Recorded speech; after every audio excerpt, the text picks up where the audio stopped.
2020. Paul Gamble's stalwart of Daybreak Middle East stays with me. This is Bloomberg.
Boris Johnson's post-Brexit deal has been passed by the UK Parliament, and it's on course to become law, just hours to spare until the nation's final split from the EU. Now, the Commons and the Lords voted overwhelmingly to back the deal, with Labour opposition saying it's bad, but not as bad as no deal. Paul Gamble is the founder and managing partner of MBMG. So here we are, Paul, 4.5 years later. I was looking at a shot of Anna and myself 4.5 years ago. I flew home from here. We just launched Bloomberg Middle East 4.5 years ago. I flew home from here and I presented that show with Anna.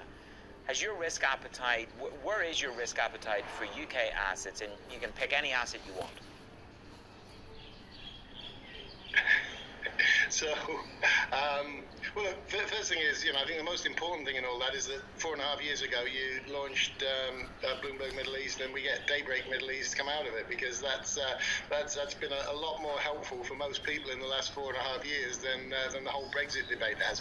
My take on Brexit is that all along we've downplayed the actual the UK leaving the EU. It's not. It shouldn't be the big deal that people have made it to be. There are plenty of countries that function quite efficiently in relationships with the EU that are outside the EU. So leaving the EU should not be the big deal that is the big melodrama that it's been for the last 4.5 years.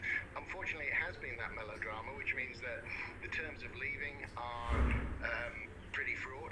It means that there's a huge amount of friction between UK and EU on just about every level now, and it means that there's the functionality of UK operations going forwards are really very, very questionable. You've got a government that isn't probably done the worst job of any in the world of how to handle COVID, and to be fair, the US government's giving it a real hard run for its money on that, but it's probably done the worst job of any government in the world in terms of how to handle COVID.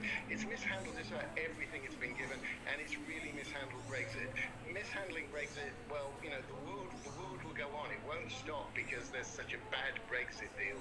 Yes, we all know about passporting and financial services, but my mate Steve Keen said a few years ago that it doesn't matter what the Brexit deal says about passporting, because there isn't anywhere in Europe that has the capability and the capacity for laundering money the same way that London does. So and he's probably right. Pragmatically, he's probably right on that. So I think the deal almost is much less important than the fact that the country is still, it's still basically lions led by a really unkempt donkey. Okay, well, there's a lot to take in there. Mine is not to have an opinion on the government of the day or money laundering, Paul, and we should be very careful in how we address some of those issues. For me, I need to take it back to markets. I think Steve Keen was being. I think Steve Keen was being hyperbolic to make a point about that, but I get his point that there isn't the natural capacity. That's grand. Let's get to safer lands, Paul. Let's get to the Bank of England. I wonder really, are negative rates? Somebody said to me the other day, listen, just when you think that negative rates are off the cards, that's the moment that Bailey et al. Will pull the trigger. Do you think they'll pull the trigger on negative rates? I think that's a really insightful comment, and I think we're very close to it. I think what you have to remember is